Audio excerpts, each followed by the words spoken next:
I never meant to discover it. I was only using Emily's old phone, the one she tossed aside like it was nothing, when a notification flashed across the screen. A group chat I'd never seen.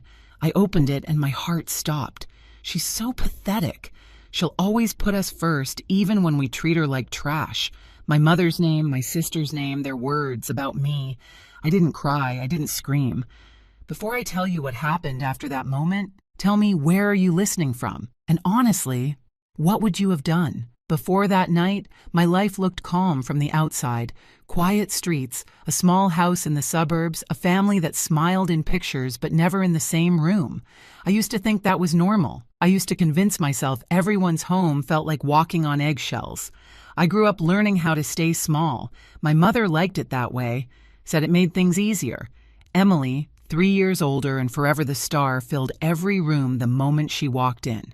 She had the confidence my mother praised, the dreams my mother supported, the needs my mother prioritized without hesitation.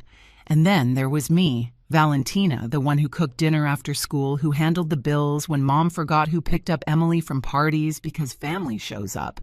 I worked a full-time office job, but in that house I was still expected to be the overflow bucket for everyone else's mess. Funny thing is, I didn't see it as unfair, not at first. Kids grow into the roles they're handed, and mine was clear: keep the peace, stay useful, don't complain. So I did. I woke up early to pack lunches, cleaned the kitchen before work sent payments. Mom swore she'd pay back next week, and listened to Emily talk about dresses, bridesmaids' venues, color palettes, everything she assumed I'd help fund. She'd say things like, "You know I can't do this without you," and Mom would echo, "Your sister's under a lot of pressure." But neither of them ever asked if I was. The worst part wasn't the work, it was the way they made me feel invisible while expecting me to hold everything together. I'd set dinner on the table, and Mom would critique the seasoning before she even tasted it. Emily would scroll through her phone mid-conversation, only looking up when she needed something. There was a moment last month, small, stupid, forgettable to them, that stuck to me like a bruise. I'd just come home from a 10-hour shift. My feet ached, my head throbbed, and all I wanted was to breathe. Instead, Mom handed me a list of errands for the wedding, and Emily chimed in, "Oh, and I need you to transfer the deposit for the venue tomorrow.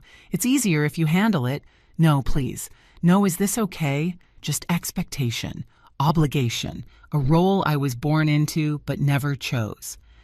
Back then, I still believed their love was complicated, not conditional. I still wanted to belong to them, to be seen by them, to matter. But after reading that group chat, after seeing my name next to their laughter, everything I thought I knew about my place in this family cracked open. And what spilled out wasn't sadness, it was clarity. The kind that changes everything. The morning after reading that group chat, nothing looked different, but everything felt different. I moved through the house like a ghost who'd finally realized she was dead. Mom called my name from the kitchen, telling me to hurry because Emily needed help finalizing her wedding budget. I answered the same way I always did, coming, but the word felt hollow, detached, like it belonged to someone else. At breakfast, Emily complained about her florist overcharging her. Mom chimed in about how people take advantage of brides, and both of them glanced at me like I was the natural solution. I stirred my coffee, pretending I didn't feel the burn behind my eyes. Emily reached across the table, tapping her manicured nails against my mug. "You're still sending the venue deposit today, right? They said they can only hold the date until this afternoon." I forced a smile that didn't reach my eyes. "Yeah, I'll take care of it."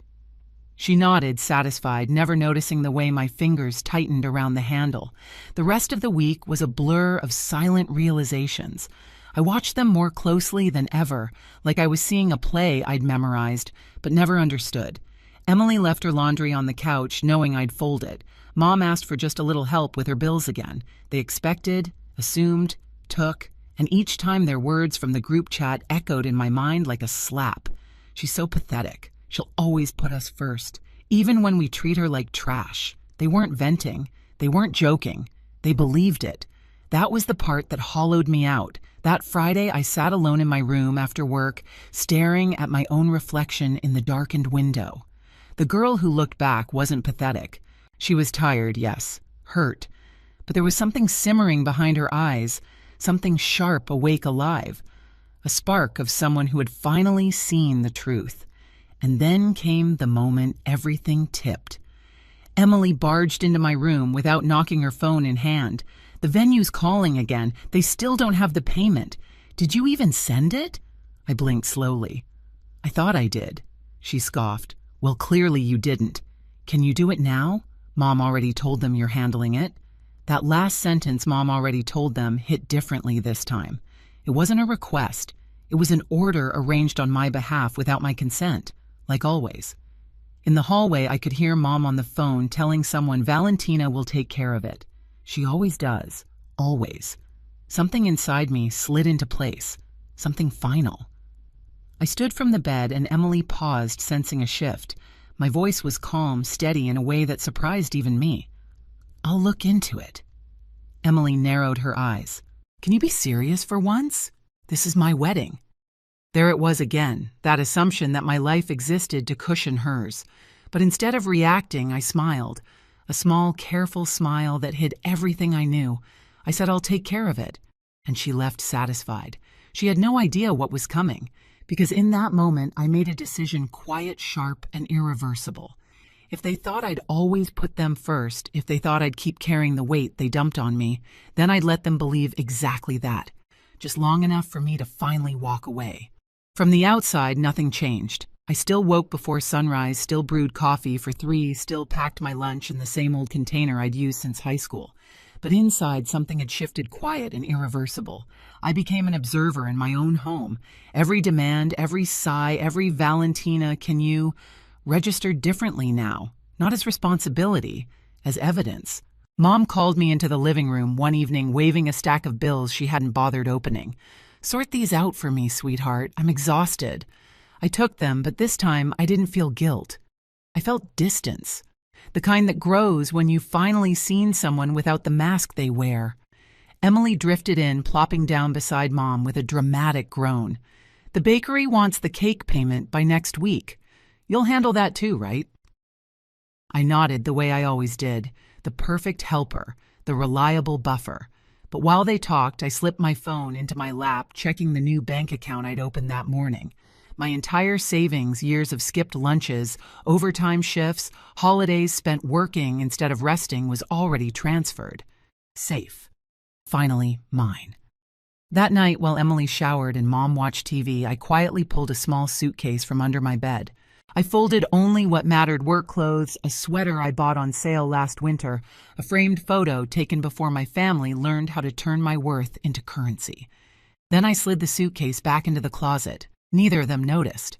The next day during my lunch break, I signed the lease for a tiny apartment across town. The manager handed me the key and smiled. Fresh start, I nodded, and for the first time in years, the answer felt true. But the real fracture came 2 nights later. Emily stormed into my room, mascara-smudged hair in chaotic curls. The venue called again. They said, if they don't get the payment tonight, the date's gone. Why haven't you sent it? I looked up from my laptop. I thought Mom handled it. Emily's voice rose. Are you kidding me? She told them, you're doing it. You always do it. Mom appeared in the doorway, arms crossed. We need that money, Valentina. Stop dragging your feet. Your sister's wedding can't fall apart because you're being emotional. Emotional. If only they knew. I closed my laptop gently. I said, I'll take care of it. My tone must have thrown her off because Emily paused, confused for the first time. But Mom didn't see it. She just huffed and walked off, muttering about ungrateful children. I watched them go, my heartbeat steady. They still believed I was theirs, obedient, predictable, endlessly available. And that was exactly what I needed them to think. Just a little longer. The breaking point arrived on a Wednesday night, the kind where the air feels heavy even inside the house. I had just stepped through the door after work when I heard my name echo through the hallway. Valentina Emily's voice cracked, sharp, panicked, furious. I walked into the living room to find her pacing phone pressed to her ear, cheeks streaked with mascara. Mom stood beside her, arms folded, face tight with irritation rather than concern. They just called. Again. Emily snapped as soon as she saw me. The venue is releasing the date. They said the payment never came. You said you'd handle it. Mom jabbed a finger toward me. Stop playing games. Send the money now. Your sister is falling apart. I set my bag down and met their eyes. Really met them. Emily looked desperate in a way I'd never seen before. Not humble, not apologetic, desperate, because something she expected was slipping away. Mom, on the other hand, looked like she was watching her favorite tool malfunction. I took a breath. I don't have that money anymore. The room froze. Emily blinked. What? I kept my voice even. I don't have that money anymore. I used it. Silence wrapped around us, thick and electric. Mom stepped forward. Used it for what? For me. Emily's face twisted like she'd been slapped. You spent my wedding money on yourself. It was never yours, I said calmly. It was mine. Every hour, every overtime shift, every paycheck. Mine. Emily's voice rose to a shriek. Are you insane? I told everyone you'd cover the deposit. You promised. I never promised. You demanded. Mom cut in her tone, venom soft. I didn't raise you to be selfish. I almost laughed. You didn't raise me at all. You just used me. Emily shook her head. Stop talking like this. You're just stressed. She grabbed my arm. We need that money. I pulled away. I'm not giving you anything. Her voice cracked. Valentina, this is my wedding and this is my life. Mom let out a sharp breath like she was finally done pretending. If you walk away now, don't expect anything from us again. No support, no family. That was the moment I realized she truly believed that was a threat. I'm not walking away, I said. I'm leaving. I picked up the suitcase from behind the couch, packed and ready for days now. Emily staggered back. You were planning this. Of course I was. I turned to Mom. What did you think would happen? That I'd read what you wrote about me and keep paying, keep serving, keep pretending? Emily's lower lip trembled. We didn't mean it like that. You meant every word. Mom's nostrils flared. If you go, you'll regret it. I looked at her, really looked. For the first time, her power didn't reach me. I already regret staying. I walked toward the door. Emily's voice cracked behind me. How could you do this to me? I didn't answer. I opened the door, rolled my suitcase through it, and left the house where I'd spent years shrinking myself small enough to fit inside their expectations. When the door clicked shut behind me, it felt like a lifetime finally ended. My new apartment was tiny, but stepping inside felt like stepping into oxygen. I slept without fear of someone banging on the door, asking for favors. I bought groceries, my groceries. I worked, came home, cooked whatever I wanted, and sat on the floor eating dinner in peace. Peace, the kind I had never tasted. The first week, Emily's texts poured in. You ruined everything. Are you happy now? You're heartless. Answer me. I blocked her. Then Mom emailed. I hope you're proud of yourself. You broke this family. I deleted it. Ho Hang chimed in next. She's devastated. Your mother can't sleep. Why are you doing this to them? I ignored every message until one from my cousin, the only one who ever treated me like a human being. I heard what happened. I'm proud of you. They never deserved what you gave. I sat with that message for a long time. Relief settled in my chest like something warm, something steady. 3 weeks later, I ran into Emily at a cafe downtown.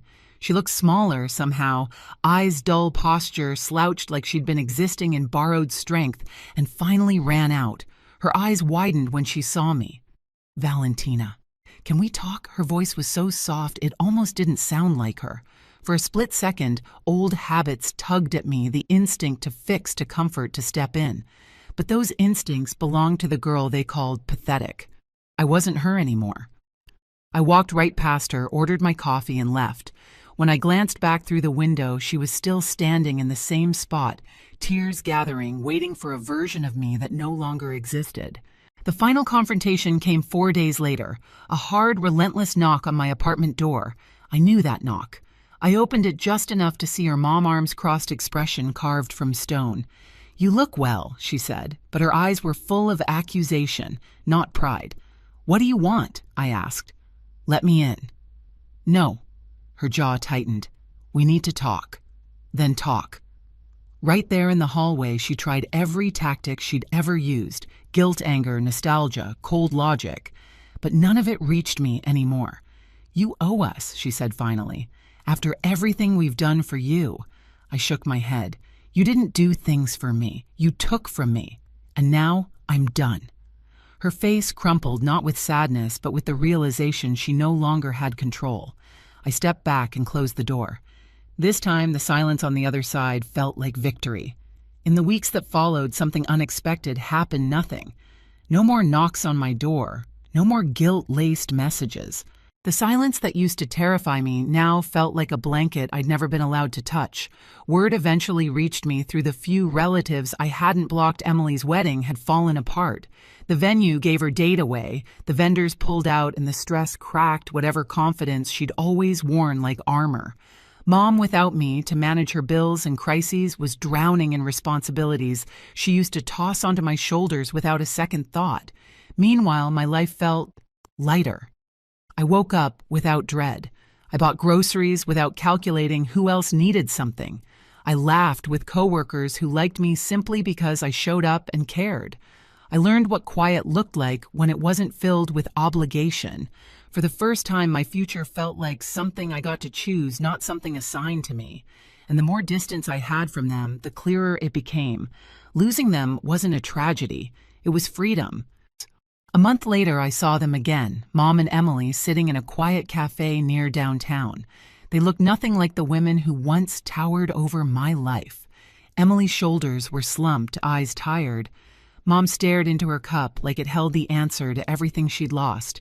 They didn't notice me at first. When they finally did, their faces shifted, hope flickering, then fear, then something like regret. For a moment, I wondered if they expected me to walk over to save them the way I always had. But I wasn't theirs to lean on anymore. I gave them one small nod, acknowledgement, nothing more, then walked out into the bright afternoon. If you've ever had to choose yourself over the people who hurt you, tell me your story in the comments. And if this stayed with you, subscribe for the next one.